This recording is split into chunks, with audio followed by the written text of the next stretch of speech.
Í þessu dæmi skulum við fara svona yfir einfaldan vaxtaútreikning.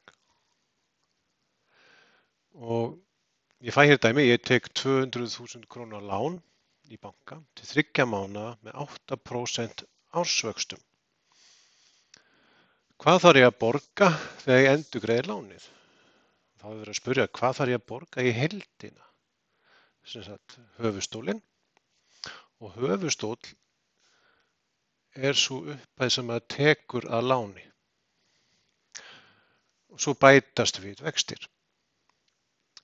Og við ætlum að fylgja núna þessari formúlu hér til þess að finna vextina. Svo í lokin þá leggjum við vextina til samans við höfuðstólinn og fáum þá þessa upphæð sem við erum að leita eftir.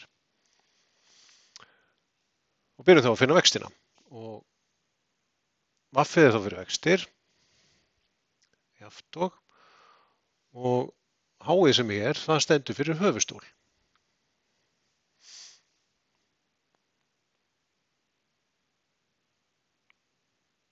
$200.000 sinnum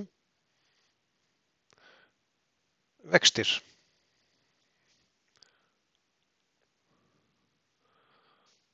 Og þeir eru þá 8%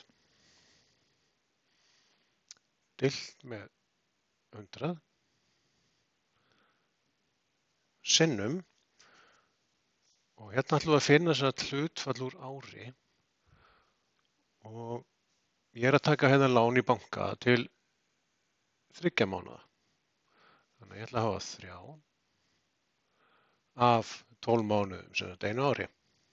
Þannig reiknum við þetta svona. Og ef við myndum nú reikna þetta út, og þá myndum við fá út að vextirnir væru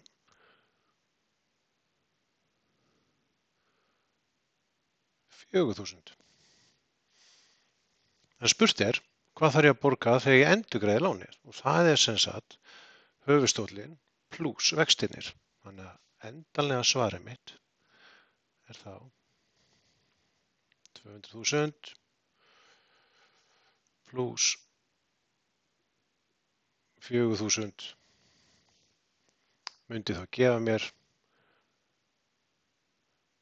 204.000 krónur, sem er þá sú heildarupphæð sem ég borga bæði tilbaka og svo vextina í formi afnotagjalds af þessum peningum. Þannig að þetta er okkar lokasvar.